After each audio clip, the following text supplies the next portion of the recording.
Di luar prediksi Israel, Menlu Retno pimpin dunia berhasil gulingkan Israel di Mahkamah Internasional. Akhirnya Indonesia mengambil langkah konkret, RI menyerukan negara-negara di dunia, membuka mata pada apa yang dilakukan Israel di Gaza, Palestina, standar ganda. Ujarnya, telah terjadi ketika sebagian negara dunia melihat persoalan ini. Bolehkah saya bertanya, apakah tindakan Israel konsisten dengan hukum internasional? Apakah ini konsisten dengan hukum humaniter internasional? Ujar Retno dalam kesempatan itu. Marilah kita jujur pada diri kita sendiri dalam menjawab pertanyaan-pertanyaan ini, tambahnya.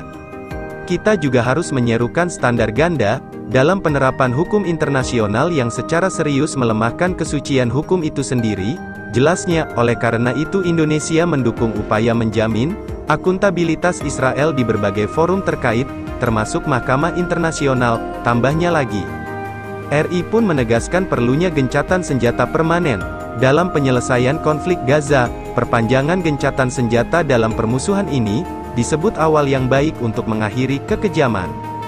Kita membutuhkan gencatan senjata, tanpa hal ini, akan sulit melakukan upaya lain, untuk menyelamatkan nyawa, dan membantu lembaga bantuan bekerja di Gaza, tegas Retno. Ia pun mengatakan komitmen Indonesia untuk membantu 1,7 warga Palestina, yang terpaksa mengungsi di wilayah tersebut, terutama untuk memastikan bantuan masuk tanpa hambatan. Indonesia berkomitmen untuk meningkatkan bantuan termasuk, dengan mengerahkan rumah sakit terapung, jelasnya lagi. Menurutnya lagi, cara mengatasi permasalahan Palestina harus mengatasi akar permasalahannya. Intinya pendudukan Israel di sana harus diakhiri. Jelas dan sederhana, pendudukan atas tanah Palestina harus diakhiri, tegasnya. Tidak ada solusi militer terhadap konflik ini, solusi politik adalah satu-satunya jawaban.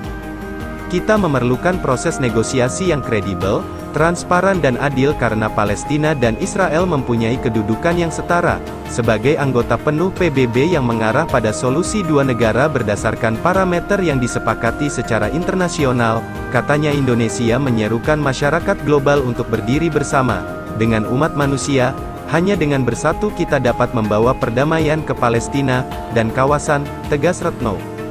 Hanya dengan menggunakan hati kita dapat mewujudkan kemanusiaan dan keadilan.